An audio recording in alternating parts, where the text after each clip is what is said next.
The UK is gearing up for a weekend of high-speed twists, turns and petrol fumes. Silverstone Racetrack will hold the British Grand Prix, one of the oldest Formula One events. The series, which turns 75 this year, is a huge money spinner. Our correspondent Michael Marillier has the story. Michael. Jamie, thank you. Ladies and gentlemen, start your engines. Formula One is coming to the UK this weekend. The world's top drivers will go head-to-head at Silverstone on Sunday. But first there was a trip to Downing Street. Prime Minister Keir Starmer hosting a special event marking 75 years of F1. It's not clear if he took one of those cars for a spin, but hey, they were in his parking space, right? Now, F1 is a big deal for the government because it drives growth. F1 officials say the sport generates more than $16 billion for the UK economy each year. Let's compare that with Premier League football. A study from 2022 shows that Premier League clubs generated economic activity worth just under $11 billion. That's about two-thirds the value of F1.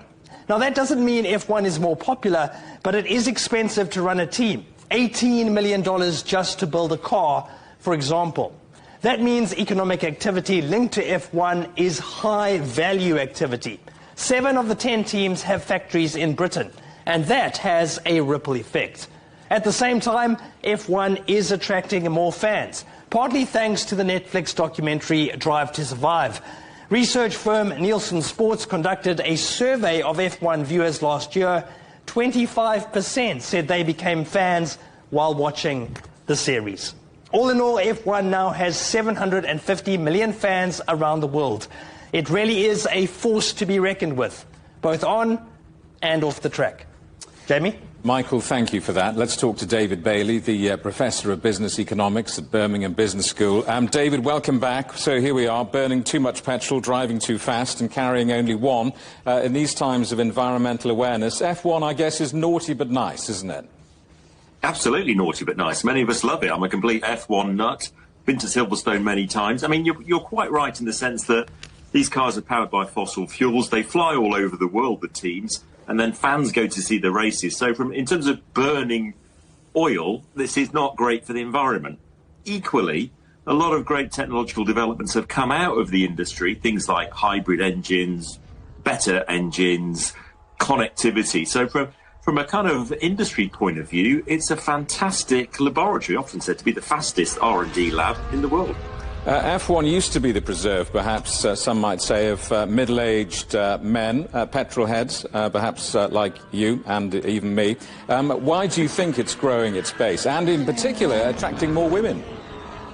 Well, I think, as we heard in that excellent introduction there, the Liberty Media, the new owners over the last few years, have really made a big effort to connect with a much wider audience. So that Drive to Survive series on Netflix has really opened up the sport to a younger and particularly female audience. And of course, at the moment, the F1 movie is out. I'm looking forward to going to see that next week with Brad Pitt. And that also is a way of really trying to improve the appeal of the sport. So what has been a traditional kind of middle-class male sport has really changed in recent years and has really opened up. It is a sport, obviously. How significant is the business side of it, in particular to UK business? So, as we heard then, over 40,000 people employed in motorsport linked to Formula One, both in the teams but also the supply chain, worth something like $12 billion a year to the UK economy. And that's, the motorsport industry. That's something that the UK is incredibly good at. Most of the top teams are based in this kind of cluster, Motorsport Valley, as it's been called. In terms of Silverstone, the race, this was the very first Grand Prix was there, so historically hugely important, very prestigious, on a par with Monaco, I'd argue. But whereas Monaco is a very boring race, this is actually a very exciting one. It's fast, so drivers will be taking corners at full speed. Many kind of iconic images in the sport have come from this race, and also it's the biggest spectator event in terms of the physical number of people going to a sporting event in the UK each year. 500,000 people expected at Silverstone this weekend. So it's huge. And people talk about F1 as critical for development of lots of associated technology. Really? I mean, is that not just a fig leaf? I think it used to be, but I think increasingly it has become very important. So one thing to note is the modern F1 car is a hybrid.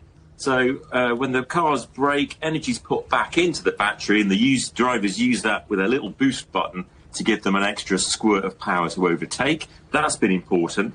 Braking itself, hugely important, big advances in that. And I think one of the interesting things is you've had teams like Williams and McLaren who developed some fascinating technology.